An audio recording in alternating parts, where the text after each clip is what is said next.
The talk for this session is the topic is robust with Intel, a road toward robustness of visual intelligence. Let me introduce our speaker, Qing. Qing currently the research scientist at the Center of Frontier AI Research, known as the CFA, A-Star. He was the presidential postdoc fellow with the NGU. His research interests are computer vision, AI security, adversarial attack and defense, video object tracking, and other related vision problems. Now I hand over to Qing. Yeah. Thank you. So, good afternoon, everyone.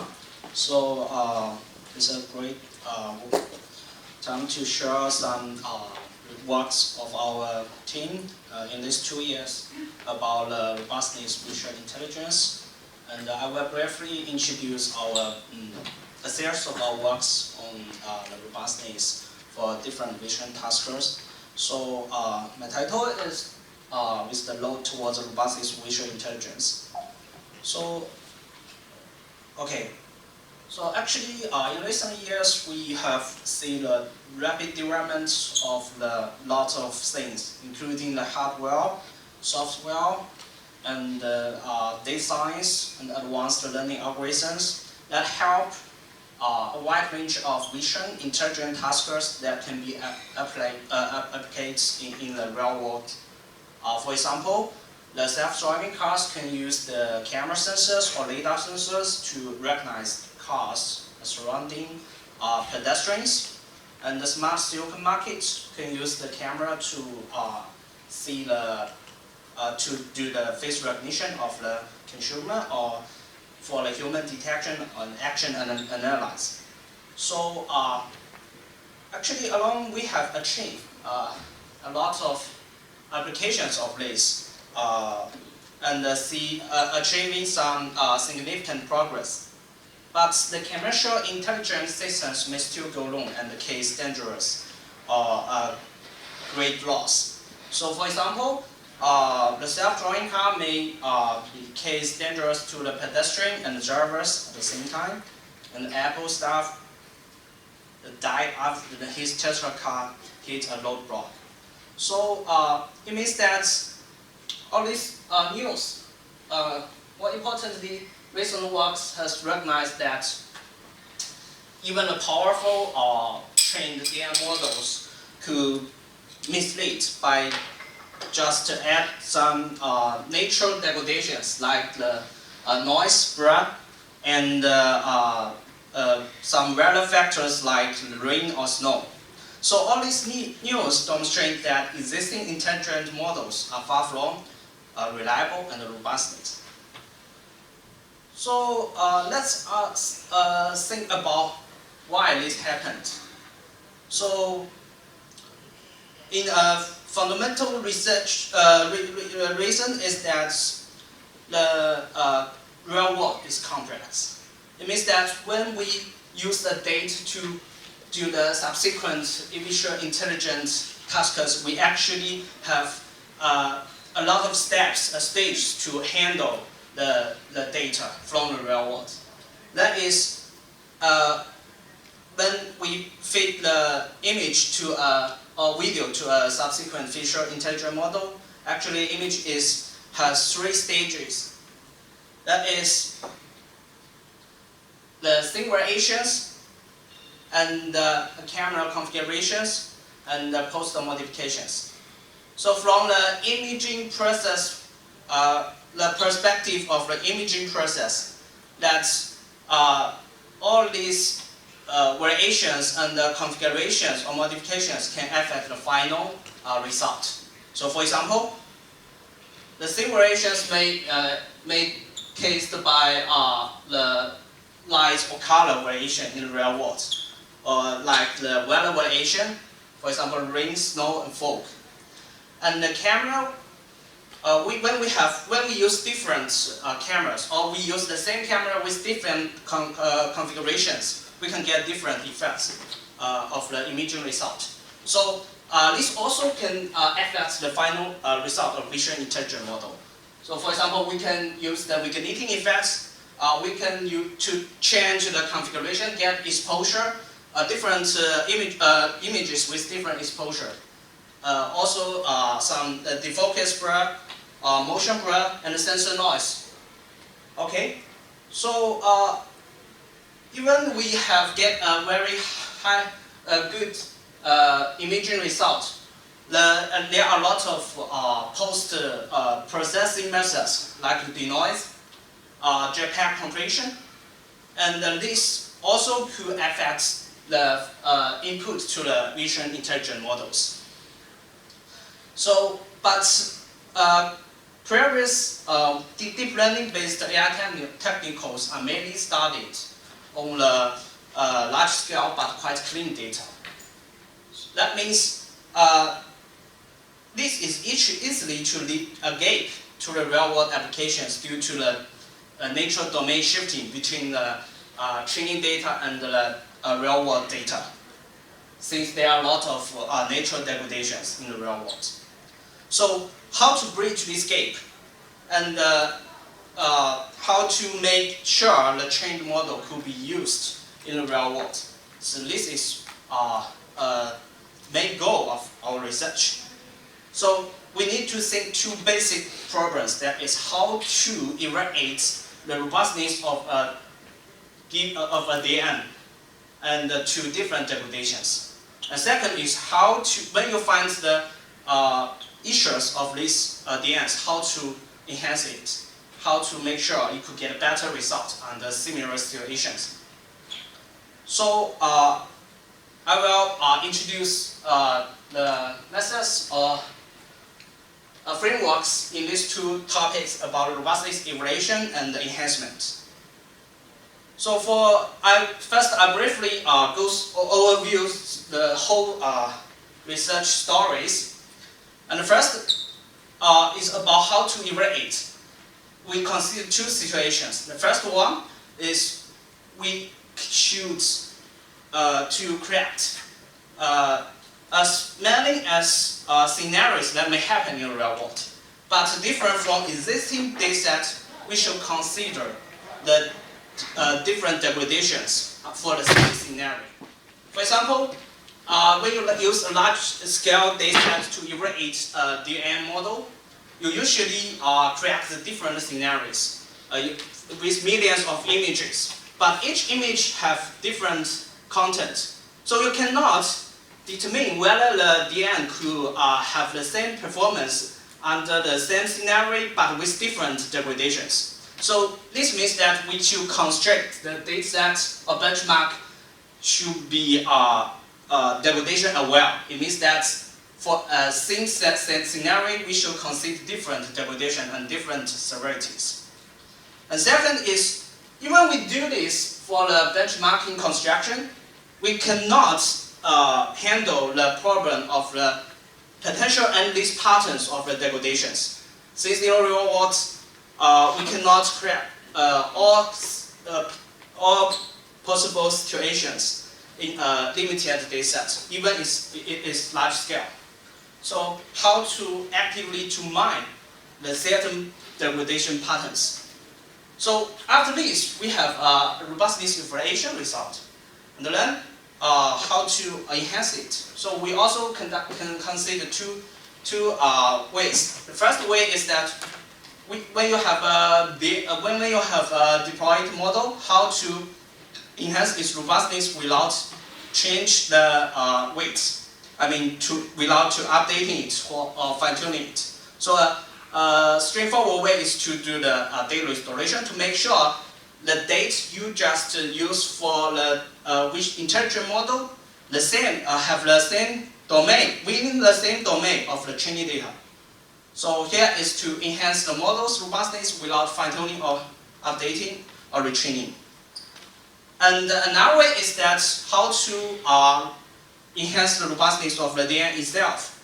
And here we provide a solution that is use the task-aware data augmentation. That is, we use some field data to guide the updating of the DM models, to repair the DM models, to enhance more robustness to get more robust results. So follow this roadmap. I will introduce some examples from this for the 4 aspects. So for the first one, I take the visual object tracking and motion blur as an example. That is visual object tracking that aims to track an interesting object in a live video about the state, including the position in the video as well as the size. Here I show a video here to track the ball. Yeah. So currently, there are a lot of works construct benchmarks to evaluate the tracking's performance. So what they do is that they create large-scale videos and to label each video contain the motion blur or not. So you can collect a subset of videos that contain the motion blur and use the trackers to evaluate such kind of subset to regard its robustness evaluation result. So what's the limitations of such kind of evaluation? That is, it cannot exclude the influence of other factors. For example, when a video also contains the motion blur, but at the same time, there are some occlusions in this video. So you cannot determine whether the viewer of the tracker is caused by the motion blur or occlusion. So this kind of evaluation result cannot exclude the other factors during the evaluation. So the second is, it cannot evaluate the effects of different trackers under different motion blur levels. For example, when you create a video, that means the video's blur level has been fixed. So you cannot change it. So that means you create 100 videos, but from different scenarios, so you cannot evaluate the effects of the different blur levels. So what we do is that, how to fill this game. So what our main idea is to introduce the motion blur's physical model. So when we create high frame rate videos to formulate to simulate the motion blur generation process, and we can use the motion blur physical model to generate different blur levels for the same scenario. Here I show an example, 3 examples that for each scenario we can generate 5 different blur levels. So with this, we can evaluate a tracker under different blur levels and see the tracking accuracy variations during this process. So we can evaluate the tracker's performance under different blur levels, and I think this is a more better way to say whether a tracker is more robust to the motion blur or not. So with this, we can get some inside observations. So I'll not go to the details, but I can just provide some conclusions. That first is that the single blur level videos are not enough to generate consistent conclusions. I mean, you may get the different ranks under different blur levels. The second is we find that the light motion blur is usually helpful for the performance evaluation, to get higher tracking accuracy, but the heavy motion blur is usually harmful for the final tracking accuracy. So is this enough to evaluate the performance of tracking under the different blur levels? So I think it's not. Well, since in the real world, even for the same scenario, the motion blur is maybe designed by the different motion patterns. For example, I move here to here. I can have different motion ways. So the blur result will be different. So even I generate a lot of blur patterns for the same scenario, but it's not it cannot contain all potential situations. So a way is that we formulate is a text program that to actively to mine the certain patterns during this process. So here, I just begin with something well-known noise-based adversary attack. I don't know if everyone know about this. Yeah, I review this briefly. That's it has been known that the DNs, even powerful large-scale trained models, still vulnerable to the noise-based adversary examples. That is, when you add yet very minor noise to the clean image, you can get a big image, and the state of the DN could be misled. For example, to predict the bat to a dog. So actually, you can see this is a way to find,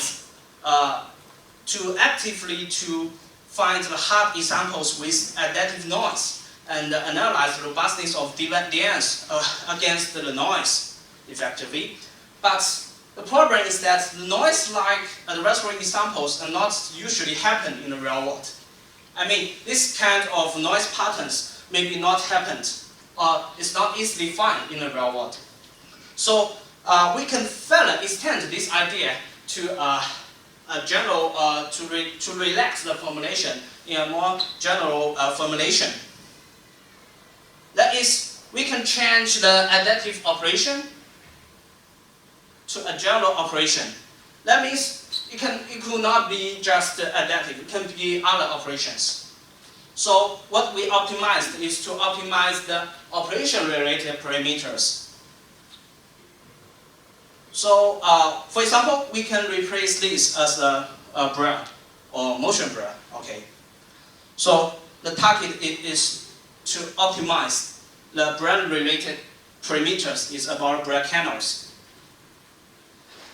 And here we can get a result that is noise-free, realistic, but that may happen in real world, since the blur channels represent, for example, motion blur channels represent a motion pattern in the real world. So to make it clear, I start with the physical model of a motion blur. That is, when you take a picture, use a camera, at each time you can get an instance image that is sharp without blur. And if you move during the picture taking process, for example, the camera move, and you can get different instance images. And the instance image accumulated to get the final output image. So that is the blur generated.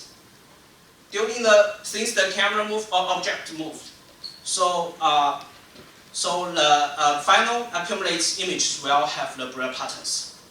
So from this principle, we can say that the pattern of motion blur is mainly designed by the motion of the camera and the object, as well as the accumulation process. I mean, the red part. So how to use this principle of the motion blur? So here we can build the digital simulation of the motion blur process. For example, when you give a clean image, we can first to present the object, and we know the background and object. We can initialize the motion parameters, motion parameters of the background and the foreground, and we can use these to simulate the instance image. And with the initialized accumulation parameters, we can get the blur image. So if we fit this blur image into an objective function, it means that we can use this objective function to optimize the physical parameters of motion blur, including the motion of the object and background, as well as the accumulation parameters. So with this way, we can generate two things. The first one is the adversary blur examples, and the optimized accumulation parameters, as well as the motion of the object and the background. So how to use this to generate physical adversary blur attack? That means whether we can use this to generate Brett's image that may happen in the real world. So here is a way that when we use the adversary Brett attack, and we can get the digital adversary example, that means this digital adversary example can fool at the end. And also we can get the optimized motion parameters of the camera. And we can use it to control a camera's motion in the physical world. And we can take a picture, get a physical adversary example. It means that physical adversary example is that you take a new picture, use your camera, but with the specific motion optimized by the adversary Brett attack. So here we show some results. In the real world, we can hardly control the camera since you need a very robot airborne to control the move of the camera. So we conduct an experiment in the simulation environment, and we can see that the first row shows the clean image, and second shows the adversary meaning the digital adversary examples, and the third one shows the physical captured image. And we can see the second row and the third row have similar appearance.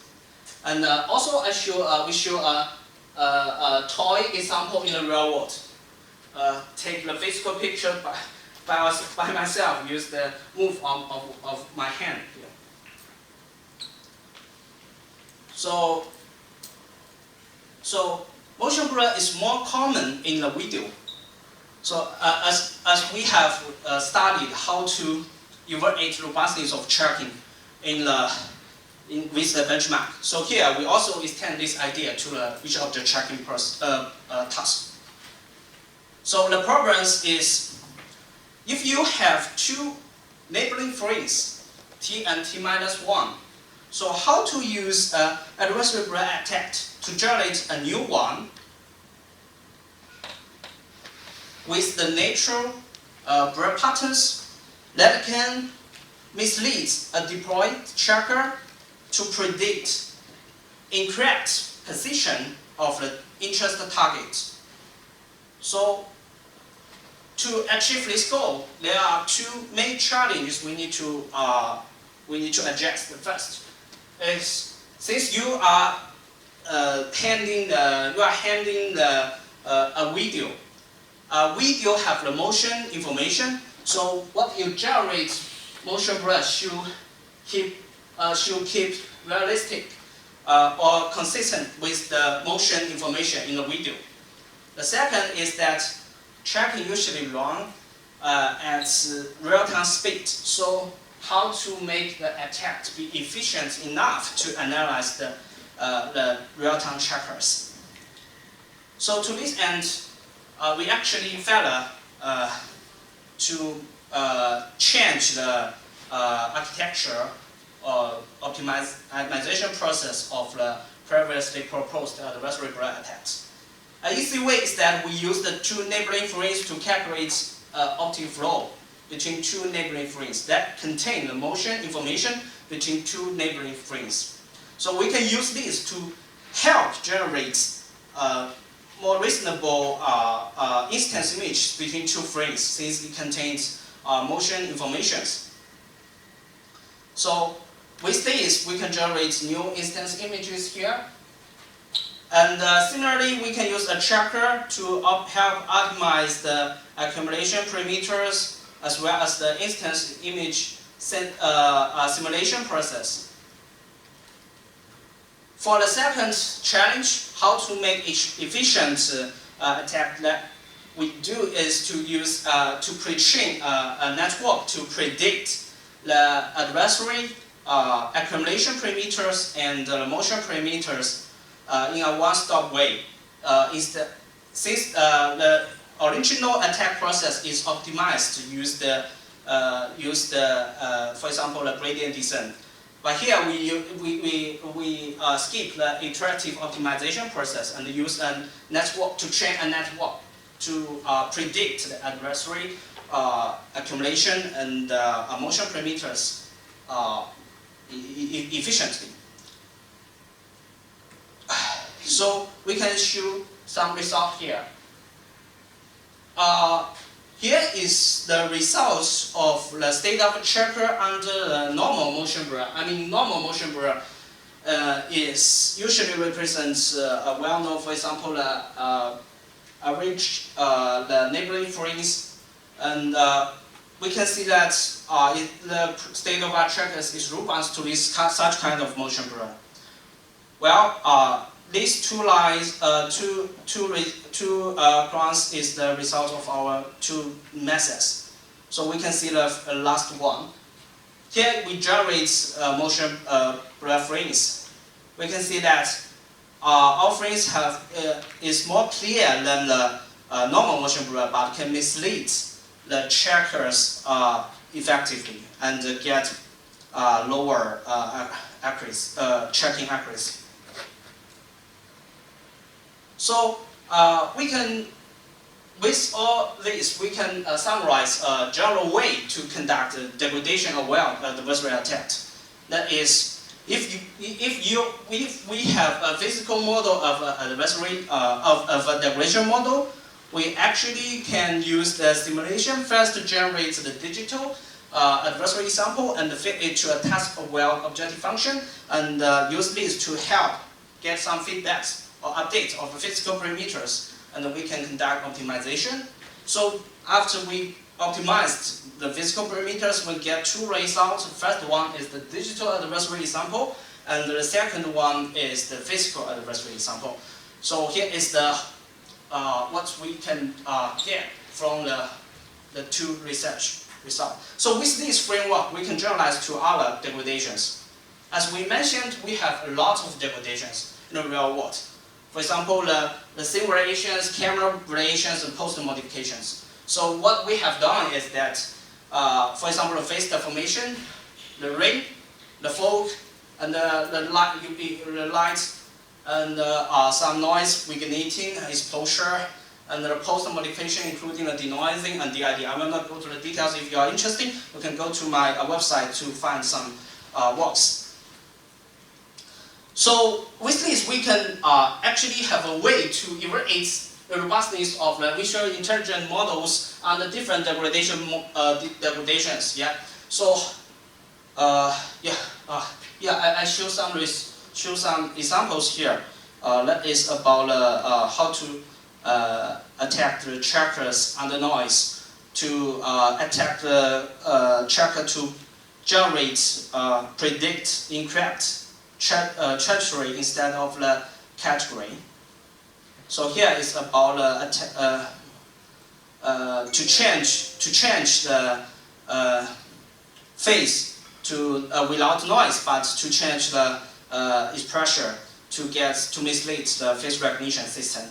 Here is about camera vigneting, that we added some vigneting effects to the image, but optimized by the objective function.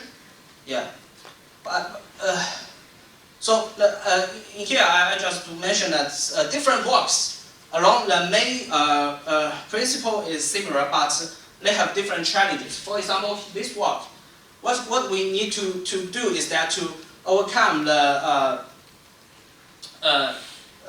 nature vigneting is usually has smooth changes across the image domain. I mean, the domain, the vigneting has high intensity at the center of the image, but gradually be dark across to the boundary of the image. So this actually poses a challenge to the attack process, since you should make the attack prefer to generate a random noise, random-like noise. But here you need the image to be the vigneting to be smooth.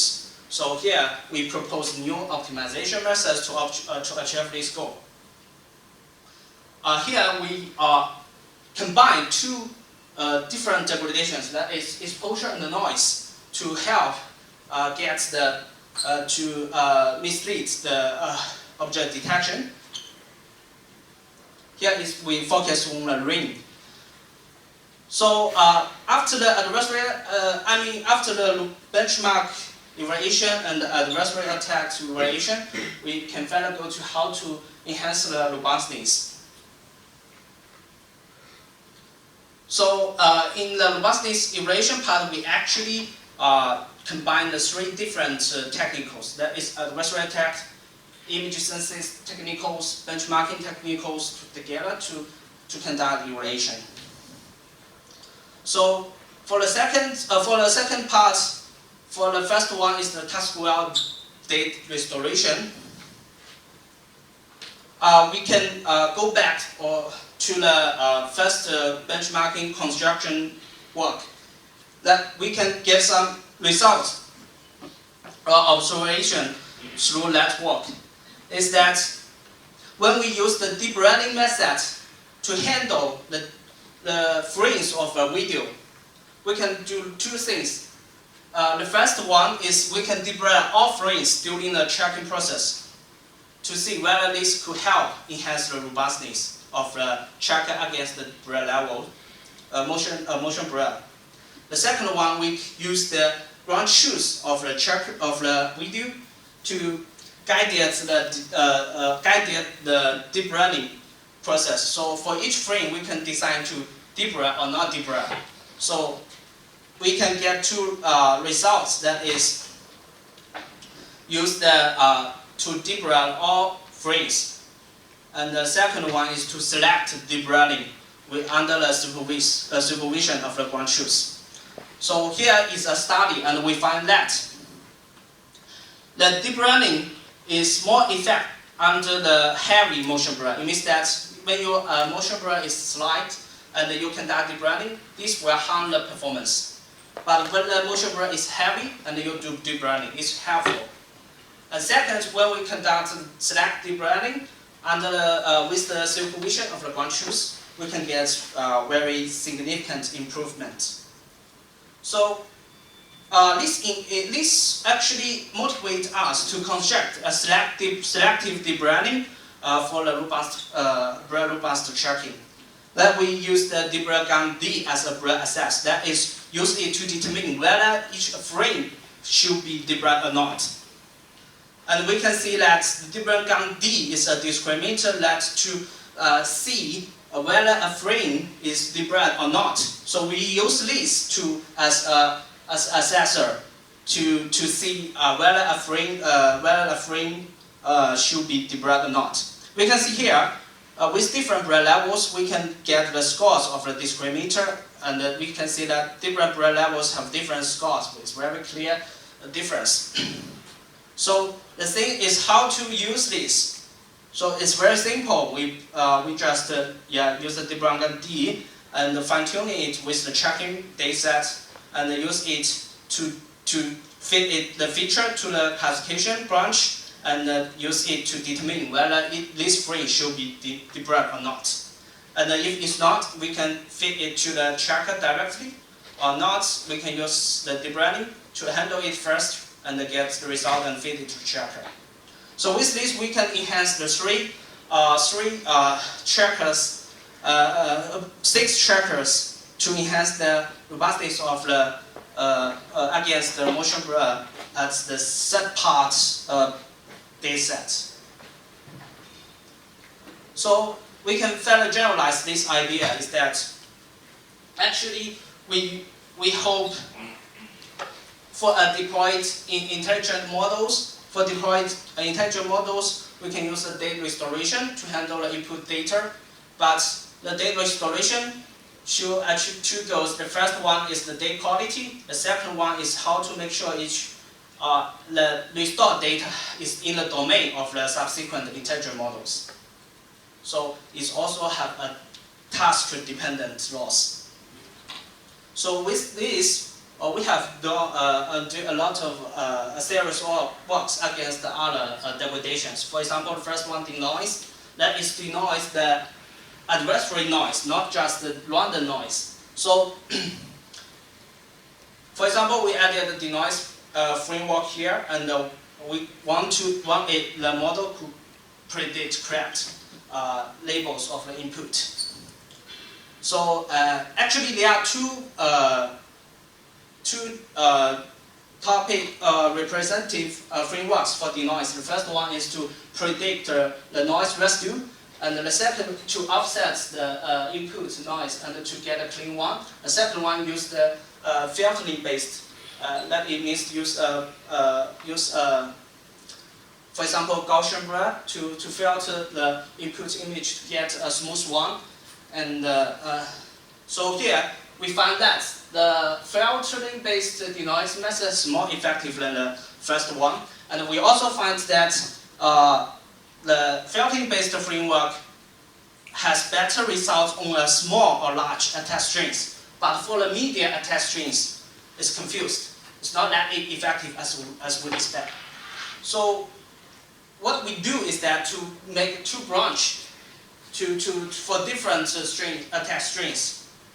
That is, for the first one to handle the medium attached strings independently, and the second one is to handle the small and the large attached strings. So also we use an uncertainty map to identify which strings we should address. So here is the uncertainty map to help us to make a decision. So another work is about the night to date. That means when we have a trained model at the daytime, that means we can use this model to detect the object in the daytime captured image. But for the nighttime image, how to do this? Since the nighttime image, we don't have large-scale training data for the nighttime image.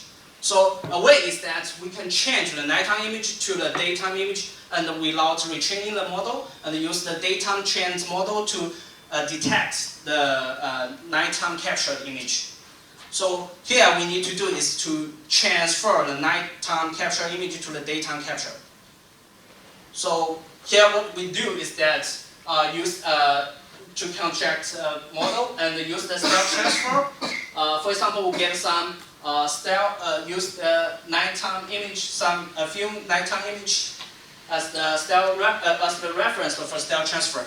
But the difference is that we need a new technique that means style mix to help train a powerful night to date transformation process. This is for the shadow remove. So it's also to actually this is the benchmark, and this is adversary attacks, and this is some real images. And what we need to do is to how to enhance the facial landmark detection against different shadow patterns. So here, different from the previous techniques for data restoration, here we use the clean image as a guidance to help to get a clean to train the model. That is, we want the shadowed image to have a recovery network to be recovered well, a recovery network at the embedding level, and then use the recovery embedding to do the decoder and get a clean image. And here, the recovery network is guided under another model here, the FINE. It means the facial landmark detection network. That means we use an intelligent task model to guide the shadow remove process. So if you don't see this part, for the top one is just a shadow remove process. But the second is we use an intelligent model as a guidance to help recover the embedding of the shadow image. So what I just talked is about task-aware data restoration, and get serious works on different interpretations and for different intelligent tasks. So for but without retraining or fine-tuning the provided DNs or models. So here we can further to enhance the model itself, but with the data augmentation methods. So first, I want to introduce or just provide a problem definition of formulation. That is, what we think about is that when we have a DM deployed in the real world, you can always get some failure data. Since the real world, the captured data in the real world is not that perfect as the training data. So the constraint is that when you get some failure cases or examples, how to use them. How to use them help you to not make the similar errors in the future. So that's the problem.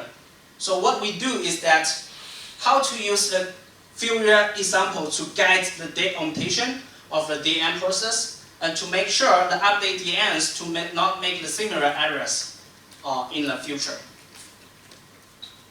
So here we provide a way that is deep repair. That is, when you have some failure data, we use failure data as a reference to guide the data augmentation process, and this is combined with the existing data augmentation methods. So we can use the, here we also use the style transfer. That we do is, that what we do is that try to transfer or try to embed the failure patterns into the low clean training data, and to make sure the failure patterns could be seen, but could be solved by the trained model. So, for example, we can see here that is we can get some when we have a failure example, and we can use it as a reference and to transfer the image to that style, and use the style transfer way as a way to embed the failure patterns. So we can also summarize this process. That is, when you have an intelligent model and then you get the low data, that is means usually clean data in the training data set. We can conduct data augmentation, and actually traditional data augmentation is that you can use the random augmentation, use different geometry augmentation like rotation, and here we actually use the guided data augmentation. So the guided way is that we can use two loss functions to guide the augmentation process. And also we can combine what we have proposed, the adversary attack, to guide it generate a new data set. And the guidance process, we use the two loss functions. The first one is the task-related loss. This is task-oriented. For example, you use conduct the classification, you use the cost entropy loss. But a consistent loss is that we hope the low data and augment data have the same result under the intelligent model. So this will help to enhance the intelligent model. So we further extend this to architecture repairing. That means we not just update the weight of the DM model, we also update the architecture of the DDM model. So we extend the idea from the weight repairing to the architecture repairing. So we propose the architecture repair. So I'm also not go to the details, but it contains some different modules. That is the wonderful block localization, and we can use the NAS for repairing to first use initial super net based on the target DN, and use the augmentation to help the NAS to find a more robust architecture. So actually, this way we actually combine image restoration and restorative defense and data augmentation together to get a robustness enhancement solutions. So here's some result. And what we do is actually mainly focus on the robustness of trustworthy AI. Actually, trustworthy AI contains a lot of different aspects, including the fairness, privacy. So also we also focus on fairness, but not currently not assistant award.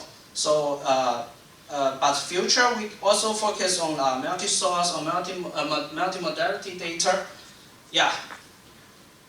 I think that's all. Yeah, thank you. So any questions? Thank you so much for this interesting talk. Yeah, regarding the data augmentation part, you mentioned about finding failure data from the testing. So by this way, you are assuming access to some testing data, already labeled testing data, right? So how this assumption is practical? Okay, very good question. So what we assume is that, yeah. So I mean, here we ensure scenario that we collect a large-scale field data. We only label a subset of this field data as a guidance set. For example, we may in our experiment we only have 1,000 images as a guidance set. Yeah. Okay. Yeah. But my other question is that so we usually it depends, on how you evaluate your model. But I'm curious, how will be the performance on some different subset of this data? You mean the different subset of field set? Yes. Yeah, actually we have done similar experiment setups. So it's almost the same, but it depends on since what we do is to randomly sample the field set. So under the randomly setup, the variation is not that high. Yeah.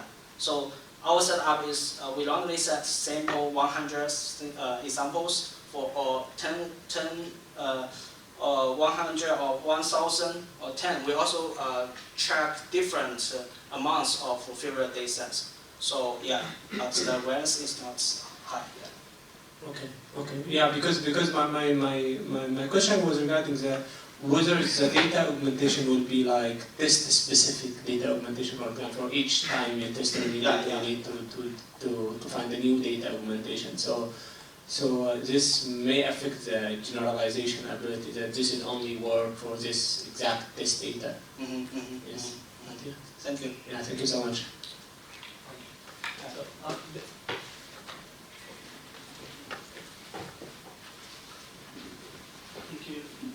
So thank you for the talk.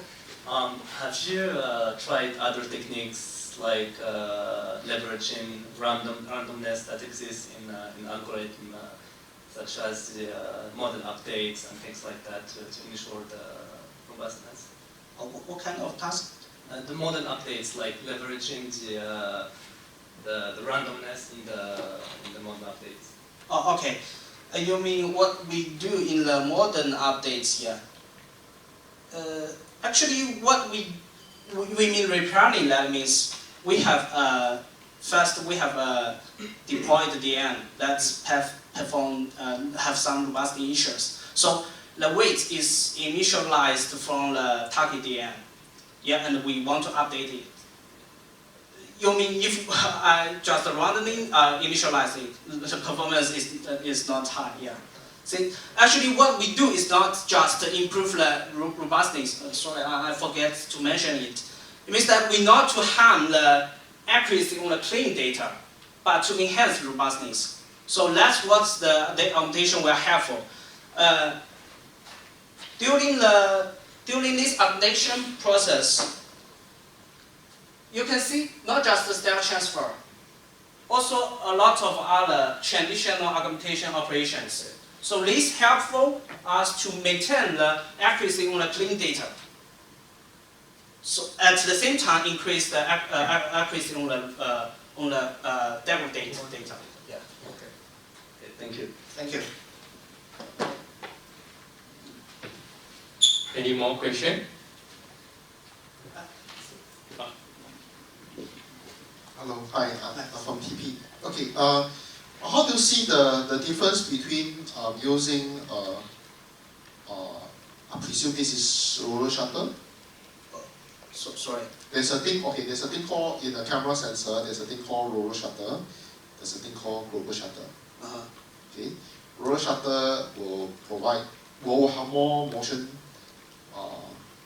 blurring, but they will have a higher, more dynamic range for photos. As roller shutter is more for videos, it has less dynamic range, so it has a weakness in that, but overall it has a lot less motion blurring in the process.